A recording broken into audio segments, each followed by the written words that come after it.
Sveiki visi.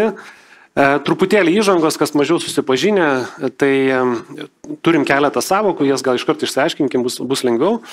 2016 metais buvo priimta pirmoji direktyva, TIS direktyva, arba NIS angliška abreviatūra, tai tinklų ir informacinių sistemų saugumo direktyva. Ir jin tokia buvo šiek tiek bedantė, tokia pirmas nedrasus žingsnis ES kažką reguliuoti, nes nežinojo tiksliai, ar gali šitą sritį reguliuoti. Ir jau po 4 metų, 20 metais buvo pasiūlyta nauja redakcija, stipriai pakeista. Įsivaizduokit, 4 metai praėjo ir jau pradėjo lipdyti, jau pradėjo kažką ieškoti. Ir diskusijų metu 23 metais jau buvo priimta ši direktyva ir buvo duotas laikotarpis iki praėjusių metų spalio mėnesio perkelti į nacionalinę teisę. Nes žinom, direktyva yra netiesioginio taikymo, o turi būti perkelta į nacionalinę teisę. Ir kas įvyko? O įvyko tai, kad tik tai kelios šalys sugebėjo tai padaryti. Ir labai džiugu, kad viena iš tų labai nedaug šalių buvo Lietuva. Net 23 šalis ES gavo įspėjimus dėl neperkelimo, didžiulės, tikrai galingos šalis. Visi susidūrė su tais pačiais klausimais, su tom pačiom problemom, resursų trūkumas, noras padaryti kuo geriau. Ir šioje vietoje, dėl ko mes ir kalbamės su Krašto apsaugos ministerijos atstovė, todėl, kad buvo pasirinktas toks lankstus, platus požiūris, buvo daug atvirų konsultacijų, buvo pasitelkti geriausi Lietuvos specialistai ir taip buvo užpildytas tas atstumas tarp valdžios ir veikiančių veikėjų. Tai tikrai džiugu, kad turėjom tokį formatą, taip kad jeigu kaltinsit, kaltinkit ir tame tarpe ir specialistus, nes patys darė, patys stengiasi pateikti geriausias praktikas, todėl tai yra tai, ką galėjom padaryti geriausiai. Ir turim kaimyninių šalių, kur ten netaip gerai pasisekė. Tai turim tokią situaciją, tikrai džiugu, kad esame vieni iš lyderių ir mes senai kibernetiniam saugume, mes turim labai seną kibernetinio saugumo įstatymą ir čia yra būtent kibernetinio saugumo įstatymo pakeitimai. Yra ir poįstatyminiai aktai, ir pakeitimai. Tai aš gal pradėsiu nuo tokios provokacijos, nes tai bus mūsų diskusija, kadangi jūs geriausiai žinote šį įstatymą, ir turbūt daugam kirba galvoj, nenoriu užduoti šito klausimo, kaip padaryti, kad nereikėtų jo taikyti. Ką daryti, kad nereikėtų nieko daryti? Tai labai diena pirmiausia visiems, ačiū labai už pakvietimą ir tikrai pirmiausia labai džiugina Telijos labai atsakingas požiūris į kibernetinę saugumą ir Pauliaus bendrystė ir tas bendradarbiavimas iš tikrųjų vieni kitus paremiant. Tai grįžtant prie kibernetinio saugumo įstatymo, tai taip jisai yra kaip pakeitimas, bet realiai tai yra nauja redakcija. Tikrai rekomenduoju nuo iki jį perskaityti, kad ir kaip nuobodu iš pradžio atrodytų. Ką daryti ir kaip apeiti, ar ne? Tai sakyčiau, galite bandyti, tada susitiksim tikrai. Bet šiaip sakyčiau, kad nepalikome tokių landų, kadangi tikslas nėra jį apeiti. Tikslas yra užtikrinti Lietuvos saugumą. Ir kibernetinis saugumas yra Krašto apsaugos ministerijos kompetencijoje, turbūt ne veltui dėl to, kad mūsų šalyje tai matoma kaip viena iš gynybos linijų, ar ne? Tai skaitmeninis pasaulis niekur nestovi ir čia judam. Tai labai trumpai pasakyčiau, kad apeiti visada galima, bet pasiekmes turbūt bus tokios, įskaitant darbo netekimą, kad turbūt neverta. Čia turbūt svarbu ir dėl vertybinių dalykų susitarti. Jeigu žmonės nesupranta, sakykime, fizinėje erdvėje, kam reikalinga valstybės apsauga, tai ten kalbėti apie tos 1, 2, 3, 5 ar 10% netenka prasmės, turi grįžti į pradžią. Tai čia turbūt mes irgi turim susitarti, kad kibernetinis saugumas tai yra mūsų pačių indėlis ir nėra kažko, kas už mus tai padarys, mes turim patys tai pasidaryti, gal jūs galėsite dar ir plačiau. Tai tvarkoju, šitoje vietoje kaip ir sutarėm, dabar klausimas, kodėl viešajam sektoriui turėtų būti aktualu, kokios naujovės, kokie pagrindiniai pakeitimai. Taip, tai iš tikrųjų jūs minėjote tą pirmąją TIS direktyvą, ar ne, dabar yra antroji, labai vizualiai, pasakykime, apimtis, tiksliau po pirmosios TIS direktyvos buvo pamatyta, kad branda visoje ES yra žvėriškai skirtinga. Ir viešasis sektorius apskritai gauna mažai labai dėmesio, ar ne? Nesuprantam, kad imlus toks sektorius, skaitmena, inovacijos, susijęs su tokiais ir tarsi valstybiniam sektoriui tikrai yra sunkiau vytis tas visas tendencijas. Tai jau rengiant antrąją tą direktyvą buvo ne tik tais viešojo sektoriaus papildymas juo, bet buvo tikrai daug naujų sektorių įtraukta ir viskas tam įstatymė tuose aneksuose sudėta, nes šitoje vietoje turim apie viską pagalvoti, ar ne? Ir telekomunikacijos, ir susiekimas, ir sveikatos sektorius, energetika, elektra jau net nekalbu, ar ne? Na ir viešasis sektorius, nes jeigu ypatingai kalbant apie Lietuvos atvejį, tai mes kalbam apie geopolitika, jau buvo apie tai daug kalbėta šiandien, mobilizacinės užduotis, mes kaip valstybės sektorius ar ne, turime mobilizacinės užduotis, čia tas pratimas, kuriame irgi visi dalyvaujame ir mes remiame valstybę. Tai jeigu mes norime, kad šita valstybė išgyventų, tai mums neužtenka, kad tik verslas užtikrintų mums gerą ryšį, bet daugybė paslaugų yra sukoncentruota viešajam sektoriuje. Tai toks sumanimas yra visai Europos Sąjungai, Lietuva nieko čia neprisigalvojo ir tas reikalavimas ateina mums patiems. Na, o iš praktinės pusės galiu pasakyti, kad skylių mes turim labai daug. Deja, ir geopolitika šitoje vietoje mums ir padeda ir nepadeda, nes priešiškos valstybės, ir čia jokia paslaptis, Rusija, Kinija visų pirmiausia, mes jas matom, jos laužysi į mūsų informacinės sistemas, jos stengiasi būti nematomos, tyliai, rinkti duomenis, ar ne, kitaip sakant, vogti mūsų valstybės duomenis ir turėti prieigas, jeigu išauštų ta jau diena X, pakirsti mūsų visą gynybą. Tai daugiau girdim gal viešojo erdvėje apie tai, kad perkame ginkluotę, oro gynybą ir visą kitą, bet mums daug svarbiau turbūt šiai dienai, bet tų visų pirkimų yra užsitikrinti, kad mes neprasileistume ir neatsidarytume langų, nepaliktume atvirų langų ten, kur mes net nepagalvojame kartais, kad iš tiesų tai yra mūsų silpnoji vieta. Tai dėja, bet viešasis sektorius yra silpnoji vieta ir kartu strategiškai svarbus sektorius. Tai kokie įsipareigojimai viešojo sektoriaus pagrindiniai pagal naują redakciją? Taip, tai viešojo sektoriaus įsipareigojimai tokie patys kaip ir kitų sektorių, kuriuos šitas reguliavimas apima. Tai visų pirmiausia, kalbam apie pareigą įgyvenintos organizacinius techninius reikalavimus. Ar ne? Tai tie reikalavimai yra išdėlioti, o kitaip sakant, pažinti savo organizaciją, numeris 1. Jeigu iki šiol nesate su niekuo kalbėję organizacijų apie kibernetinę saugą, tai pats laikas tą pradėti, jau vėluojat. Susikviesti komandą, teisininkus, finansistus, personalistus, procesų valdytojus ir paklausti, kaip čia mes tą saugą, kažkas rūpinasi pas mus šitų dalykų, ar ne? Tai tuos reikalavimus atitikti, bet kad juos galėtumėte atitikti, jums reikia pasidaryti namų darbus, tai yra pažinoti savo organizaciją. Kiti reikalavimai kyla iš visos tos ekosistemos lipdymo, ar ne? Tai mes prašome vykdyti mokymus, pats organizacijos vadovas, ir šito vietoje svarbu paminėti irgi pokytį didelį nuo buvusio įstatymo ir tos TIS 1, TIS 2, kad jeigu anksčiau kalbėjome apie organizacijos informacinių sistemų lygmenį, vadinkime, ar ne, mes sakėm, tu organizacija, tu įmonė, tu valdai šitą, mums svarbi tik šitą informacinę sistemą. Galbūt tu turi 5, bet mes tik vieną, ar ne? Prižiūrėsime ir norėsime, kad tu jai skirtum konkretų dėmesį. Tai dabar visas mąstymas persiverčia į tą lygmenį, kad organizacijos vadovas, pats vadovas, ne IT vadovas, nesaugumo, ne finansistas, personalistas, bet organizacijos vadovas yra atsakingas už kibernetinį saugumą. Ir jam yra prievolės mokytis, ar ne, kas 2 metus mokymai, atlikti auditus, pavesti aišku, ar ne, skirti kibernetinio saugumo vadovą arba tą saugos įgaliotinį. Šiek tiek galėsim paminėti, parodyti, tada atlikti tos auditus ir užtikrinti, kad apie incidentus ir kas vyksta organizacijoje būtų informuotas Nacionalinis kibernetinio saugumo centras, kuris yra pagrindinė kompetentinga institucija.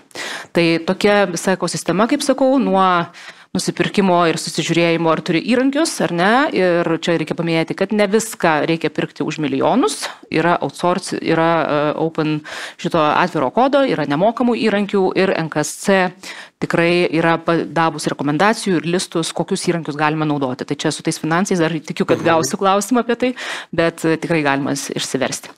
Bet jeigu galima skaidrių valdyti. Iš tikrųjų, čia yra labai turbūt svarbus klausimai, kiek reikia investuoti, ar užtektų nusipirkti, dabar siūlo įvairios kompanijos paketą paruoštų iš anksto dokumentų ir to užteks. Gal nusipirkti kažkokią ypatingą įrangą, ten brangią arba gal nelabai brangią, nes yra daug kompanijų siūlančių, kad nusipirksi ir tu būsi pilnai atitinkantis. Kaip elgtis šitoj vietoje?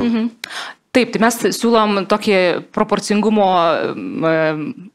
principą taikyti iš principo, ar ne? Jeigu turite biudžetą ir galite sau leisti ir tikrai norite nusipirkti Porsche ar Mercedesą, tai pirkite. Niekas nesako, kad tai blogai ir tikriausiai ten bus kažkokių tai papildomų funkcijų, kur gal net ir neišnaudosite ir jums jų nereikia, bet mes kalbame turbūt apie tą ribotus išteklius turinčias organizacijas ir įmonės. Tai šitoje vietoje tikrai mūsų rekomendacija ir patirtis ir pats kibernetinio saugumo centras patys naudojame, ne dėl gal tokio biednumo, bet iš principo dėl to, kad geri įrankiai, atviro kodo ir nemokamos platformas, su kuriamis puikiai galima vykdyti tą saugumo stebėseną ir užtikrinti visas reikalingas funkcijas. Bet grįžtant, čia praleidom truputėlį prie to, ką reikia įgyvendinti, ar ne, tai čia toks laikas visada yra svarbus, ar aš dar turiu laiko.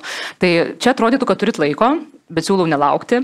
Tai koks pagrindinis toks atspirties taškas, ar ne, tai yra šių metų balandžio 17 diena, iki tos datos mes dabar kaip tik labai procese ir daug dirbame, sudarinėjom tų kibernetinių saugumo subjektų registrą.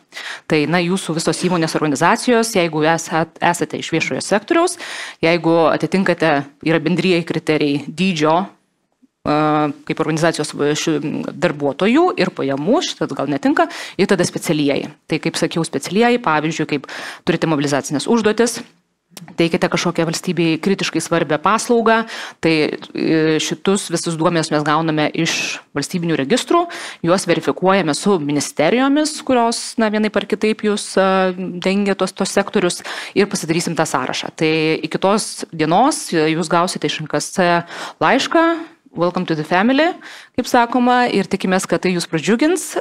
Šitoje vietoje tikrai nejuokauju, dėl to, kad patekimas į tą sąrašą reiškia ne tik tai, kad jūs turėsite atitikti reikalavimus, kad mes prašysime jūsų atitikti, bet ir tai, kad jūs gausite iš mūsų pagalbą. Mes jūs prijungsime prie incidentų valdymo bendros platformos, jūs gausite informaciją apie grėsmes, jūs gausite mokymus, jūs gausite kompetencijų bildinimą, galėsite susižiūrėti, kokius turime projektus ir prie to prieisim, ar ne, ką NKSC gali pasiūlyti apie tos sokus, pavyzdžiui, galų gale buvo daug kalbėta.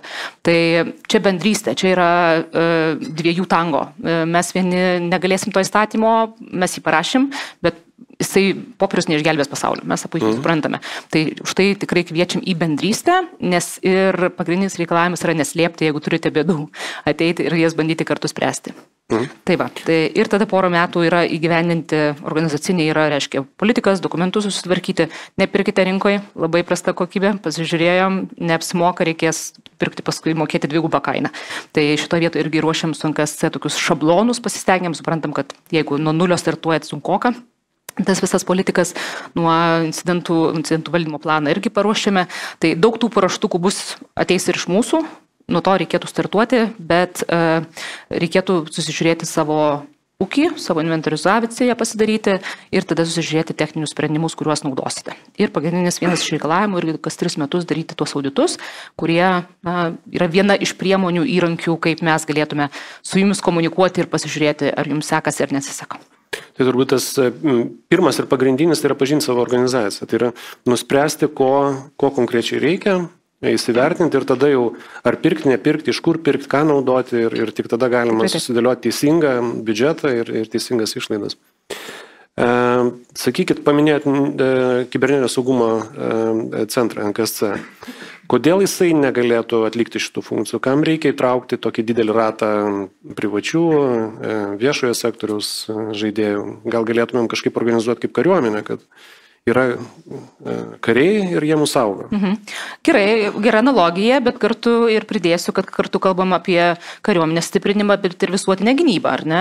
Ir mobilizacija, ir komendantūros dabar atsiranda, ir mokymai, ir privaloma karo tarnyba, ir šauktiniai, ir visi kiti. Tai šitą modelį mes realiai taikome ir čia. Reikia suprasti, kad neįmanoma sukurti tokio centro, net nedideliai Lietuvoje, kuris sugebėtų pažinti kiekvieną sektorių, kiekvieną organizaciją iki to lygmens, kad galėtų suvaldyti, padėti tos incidentus valdyti, ar ne? Tai nenubėgsi, ypatingai jeigu ir Klaipėdoje, ir Šiauliuose ir Prienuose kažkas tai vyksta, tai tam reikia dažnai ir fizinės prieigos, bet ir pažinojimo savo kliento, nuo ko aš pradėjau, ar ne? Kad jūs turite pažinoti save, kad kai jau mes atvyksime, jūs galėtumėte su mumis komunikuoti ir mums papasakoti, kas vyksta pas jūs, jeigu jau prireiks tos pagalbos. Na ir šitoje vietoje mes visada pasakojame apie, sakom, kad ta mintis yra sukurtas 3 kibernetinės gynybos linijas. Ar ne?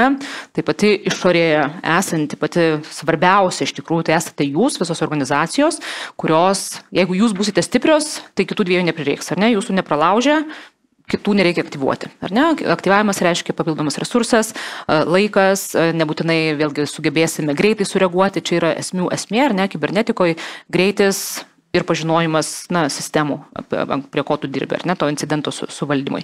Antroje galima kalbėti apie tus sektorinius kažkokius tai sokus. Čia šiek tiek viceministras irgi sakė, kad galima galvoti apie VSA kažkokias paslaugas teikia, ar ne. Tai tų modelių mes ir įstatėme, prašome, kad kiekviena organizacija turėtų soką, bet tai reiškia, kad jūs galite outsourcinti, galite pas save kurti, galite daryti sektorinius kažkokius ar kelioms organizacijoms, nes tikrai galbūt nereikia tos centriuko vienai kažkuriai organizacijai, tik tai to tiesiog nebus pakankamai darbo, pavadinkime. Tai tų modelių yra skirtingų, o pačiam centre, core, ar ne, tame branduolyje yra kibernetinio saugumo centras.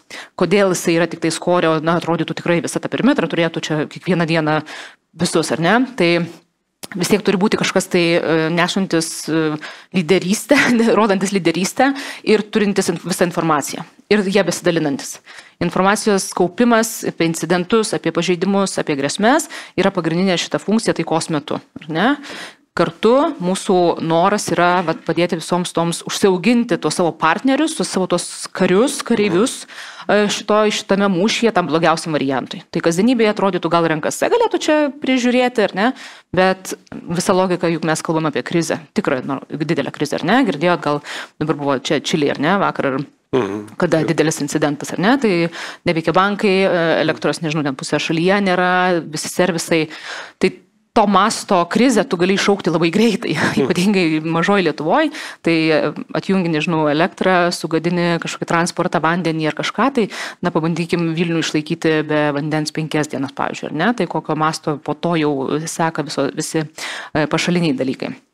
Tai grįžtant, kodėl reikia? Dėl to, kad mes ruošiamės didelio masto incidentams, ar ne, kibernetiniai kriziai, apie tai direktyva šitą irgi pirmą kartą pradėjo kalbėti, kad mes kalbame apie kibernetinį krizę, sakėm, kas tai yra, atsivertėm visus įstatymus, pasižiūrėjom, kas čia yra, mes turim tokią ekstremalių situacijų ir krizių įstatymą ir ten yra pasakyta, ar ne, kai jau didžiulis mastas. Tai mes norim komandos, nes tiesiog neapsimoka investuoti, kad ir 500 žmonių centrą, nes tu nepadarysi to efekto, kurį tu gali padaryti su kiekvienu, kuris pažįsta savo kiemą ir kiekvieną savo gėlę.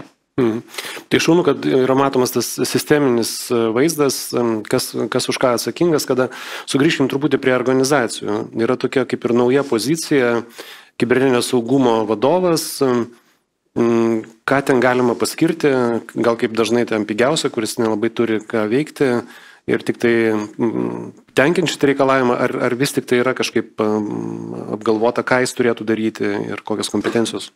Taip, tai iš tikrųjų čia vėlgi, sako, visi nori, kad būtų po vieną žmogų kiekvienam koridoriui prižiūrėti, ar ne? Bet taip, nieks neturi tokios prabangos. Tai mes irgi tą puikiai suprantam. Visgi, kadangi ta kibernetika, manau, kad patys jaučiam, ar ne? Jeigu dar nenorim jausti, tai greitai mus privers pajausti ir net būtinai įstatymas, ar kad kamas čia tą įstatymą paleido. Bet jeigu jūs rūpinatės, mes rūpinamės, ar ne, savo verslu, savo kompaniją, savo reputaciją, galų gale ir tikiuosi valstybę, tai mes į tai turime žiūrėti atsakingai. Tai kibernetinės saugumas jau seniai nebėra vien IT padalinio klausimas, tai yra organizacijos vadovo, ar ne, kaip rūpinasi finansais, fiziniu saugumu galų gale, ar ne, užrakina, visiems liepta darbuotojams užrakinti duris, išjungti kompiuterius išeinant, ar ne. Tai čia šitoj vietoje irgi mes kalbame apie tai, kad turi būti žmogus, kuris išmano apie kibernetinę saugumą. Kaip jūs jį pavadinsit ir iš kur jį, ar jūs jį auginsite, investuosite į mokymus, tikrai mokymų yra.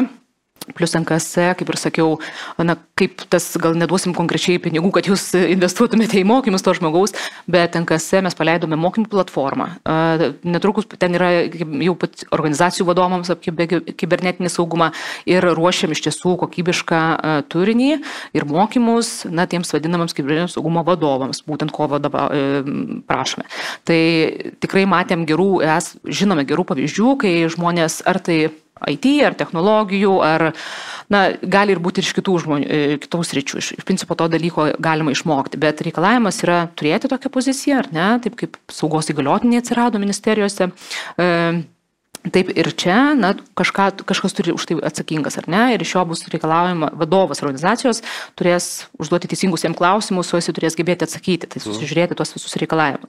Jeigu organizacija didelė, bet pagal tą schemą galim matyti, kad galim pasiskirti kelis saugos įgaliotinius, ar ne, nes tas kibernetinio saugumo vadovas tai yra tas angliškas CISO, kas žino, ar ne, na, bet CISO jau reikalingas didelėje organizacijoje. Jeigu yra mažesnė, gali būti ir tas, na, su saugos įgaliotinio nebūtinai funkcijom, gali padengti abi, noriu pasakyti. Tai tokios pareigybės mes prašysime, vėlgi galima outsourcinti, galima turėti viduje, tikrai rekomendacija turėti viduje, nes žmogus, kuris pažįsta, vėlgi grįžtam prie to, kad kokias informacinės sistemas valdote, koks jūsų turtas, kur jūsų duomenys yra padėti, tą reikia žinoti. Tai jau šiai dienai nebėra, kad man kažkas tai kažkur tikrai nusipirkau paslaugas ir už mane viskas padaryta. Tai šitoje vietoje tikrai. O sakykit, kokios yra gerosios praktikos? Ar tai gali sutapti su technologijų vadovu, su IT vadovu? Ar vis tik geriau turėti kažką šalia, kad pakontroliuotų? Taip, tai šitoje vietoje irgi, man atrodo, dar tikrai daroma daug klaidų, kur sakoma, kad aš turiu IT, ar žmogų, ar padalinį, ar net IT vadovą. Tai vat jį ir paskirsiu, nes, nu, arčiausiai, ar ne? Tai šitoje vietoje čia yra didžiausia klaida, nes gal tokią galima analogiją pasakyti, kad, na, jeigu turime automobilį, ar ne, tai mes varome jį į autoservisą, tai čia yra maždaug IT developeris, ar ne, kuris prižiūri mano turtą kažkokį tai, bet techniniai apžiūrai mane verčia valstybė nuvažiuoti į kažkokią objektyvų nešališką paslaugos teikėją ir jisai vertina, ar aš tikrai atitinku tuos reikalavimus ar ne. Tai gal ne visai tikęs, bet iš principo iš tiesų IT žmonės nėra atsakingi už saugą, jie yra atsakingi už tai, kad jums veiktų kompiuteriai, jūsų informacinės sistemos veiktų, už jų vystymą, už modernizavimą. Saugos pareigūnas, tas kibernetinio saugumo vadovas, jisai žiūri iš šono ir jis yra tas teisėjas. Tai čia ir šališkumo, nešališkumo turbūt yra klausimas, bet ir kompetencijų prasme tai yra skirtingi dalykai. Tai tiesiog tikrai didelė rekomendacija nesuplakti šitų dviejų funkcijų ir, na, jeigu dailų čiuožimą čiuožiam, tai norim, kad kas nors objektyviai mus įvertintų, o ne tiesiog pasakyčiau, kad labai gražiai sučiuožiu. Yra ir dar vienas sluoksnis, taip auditai. Kam jie reikalingi, kaip jie vyks, kiek jų reikia bijoti, ką daryti, kaip pasiruošti, po kiek laiko tai gali įvykti.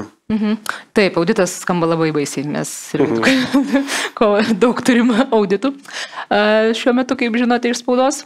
Taip, auditas yra vienas iš instrumentų, kaip mes tai NKS, ar ne, kaip kompetitinga institucija, visų pirmiausia, negali patikrinti jūsų dokumentaciją. Dokumentas šitoj popierių, šitoj vietoj, jau vien tai, kad patys žinom, ar ne, jeigu jau atsisėdi ir parašai kažką, tai tu daug geriau išmoksti ir supranti tą temą, negu tiesiog paskaičiau ten kažkur kažką pasidomėjau. Tai kadangi mes reikalaujame tų reikalavimus turėti kibernetinio saugumo politikas, ar ne, ten yra, na, nenoriu gąsdinti, bet nemažas skaičius, kiekvienam dalykui reikia pasirašyti tą tvarką, tai taip jūs pažinsite savo organizaciją. Ir tada, na, mes ateiname, jūsų prašome, kad jūs pasidarytumėte auditą, tai reiškia nešališką, vėl kažkokį teisėją pasimti, irgi gali būti, aišku, jeigu esate didelė organizacija, turite auditavimo, netgi kažkokį tai skyrių ar dar kažką, turbūt gali ir jie tas kompetencijas užsiauginti, bet galima ir nusipirkti tą auditą.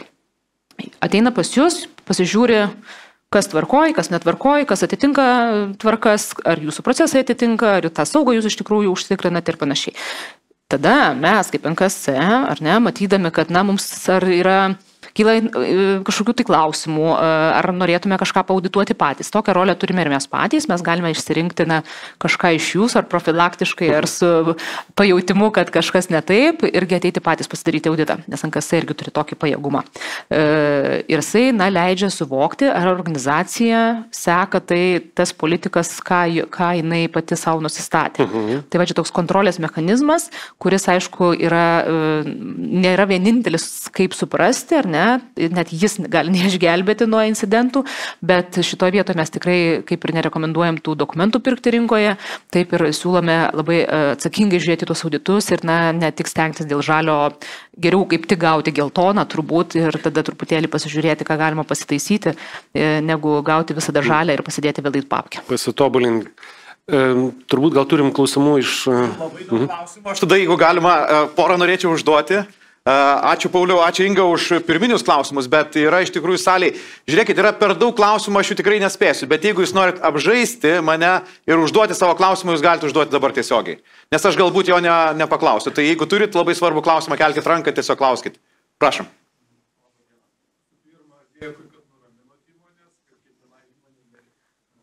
Vienai įmoniai nereikia soko šitoje vietoje, kad gali sektoriai pasidaryti tuos sokus. Tai klausimas būtų dėl kibernetinio saugumo priemonių įdiegimo įmonėse, nacionaliniam saugumui svarbiose įmonėse, ar numatomas kažkoks finansavimas toms įmonėms, nes palaikymas vis tiek kainuos po to. Tai įmonės faktas, kad susimokėsi už palaikymą, bet pačių priemonių įdiegimas. Dėkui. Tai ačiū. Aš gal patikslinsiu, kad soką jums turėti priskirtą, tai mes reikalaujame. Mes sakome, kad jūs galite pasirinkti modelį, kaip jūs ar ne, ar organizuojatės kelios įmonės, ar perkate tą paslaugą ar patys. Tai nesakau, kad jūs neturėsite turėti soko paslaugų, jas jums turi kažkas teikti, ar ne? Tvarkoj. Dėl finansų. Tai finansai, gerai, iškart pasakau labai tiesiai šviesiai. Tokio kapšo pinigų, kad ateiti ir kažkam duoti ir jūs nusipirkite tą arba susimokėkite už tai, tokio nėra. Žaidžiama, kaip ir turbūt viceministras pasakojo, ar ne, per tuos projektus ir refus. Tai mes kaip Kamas, kaip NKS, mes esame valstybinės irgi ir ne, biudžetinės įstaigos, mes darome daug projektų ir padedame jums kompetencijas auginti, reiškia jau žmonės auginti, ar ne?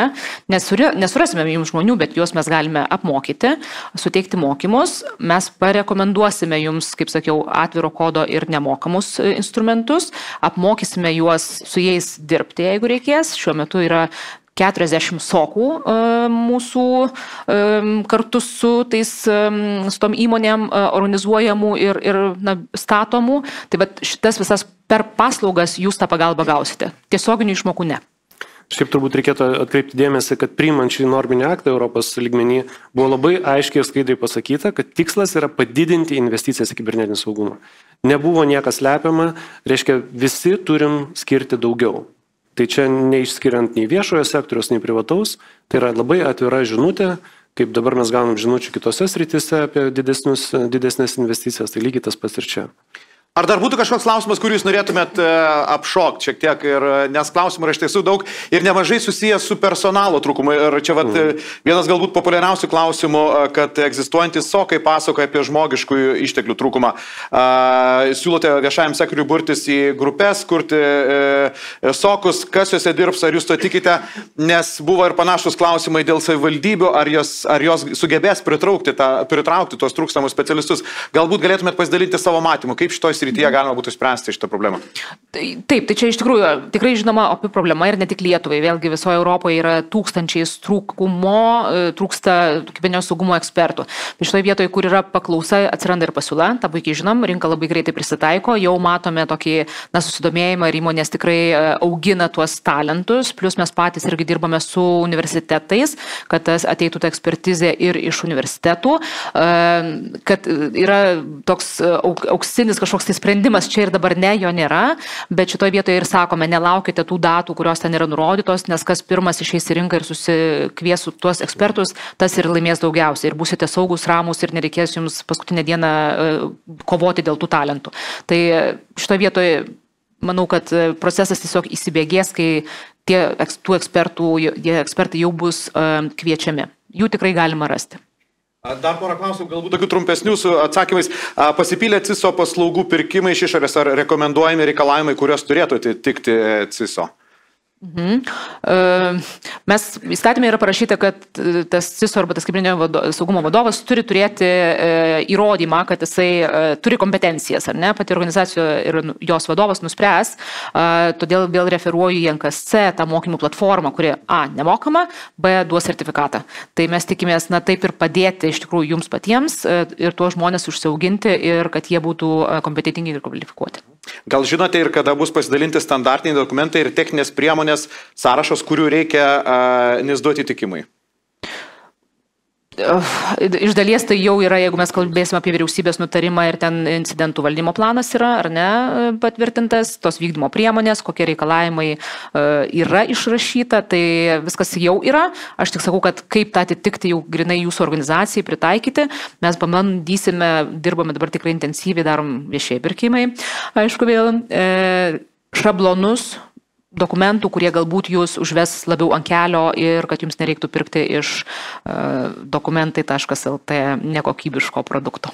Dar galbūt vienas trumpas klausimas apie kibernetinio saugumo mokymus. 25 metais sakoma, kad dabartiniai jau netitinka tų grėsmių, galbūt planuojate atnaujinti turinį NKSC kibernetinio saugumo mokymų.